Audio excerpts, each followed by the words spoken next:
madali lang to. We will marinate our chicken and our pork. Para naman may lasa, hindi lang asin lang nilalagay natin. So we will first... magbalat tayo ng sibuyas at saka mga slice. Parang chef, no? Tapos ang isang sibuyas. Ahos naman.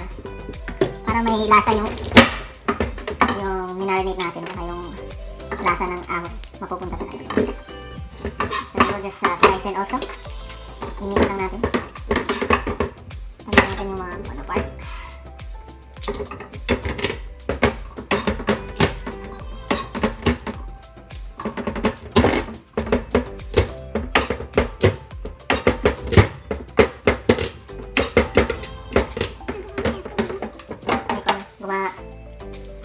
May gumaganon sa kanya.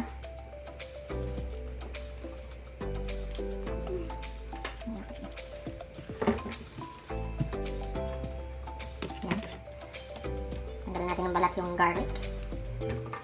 Kasi nakakaumay yung luluto ka ng fried tapos lalagay mo lang asin.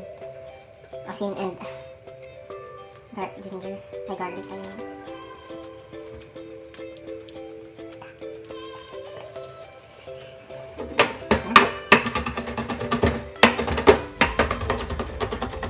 Mince lang natin para masyadong mga magamit na sapo. Make sure yung ni-marinate nyo na pork tsaka sa chicken, nilinis nyo, nagpugasan nyo. Ang ginamit ko isang garlic, onion, magic sarap, bay leaf, ano to, black pepper tsaka suka and oil or soy sauce and vinegar. Nalagay muna natin dito. Make it place na depende sa paglalagyan. Tapos yung manok. Okay na. Lalagay natin yung ahos. Maraming ahos. Sibuyas. Lagay natin lahat. Tapos yan, lagay natin yung magic sarap. Granules.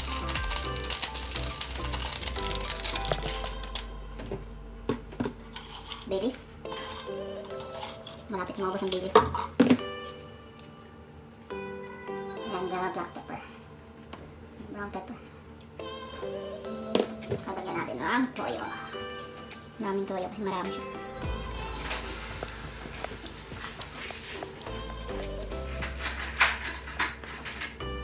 Ayan, suka.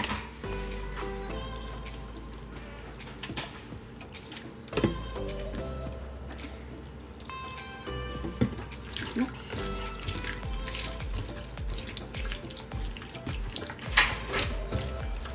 Masarap yung kung magagawa kayo ng adobo or mag-fry kayo. May lasa na yun.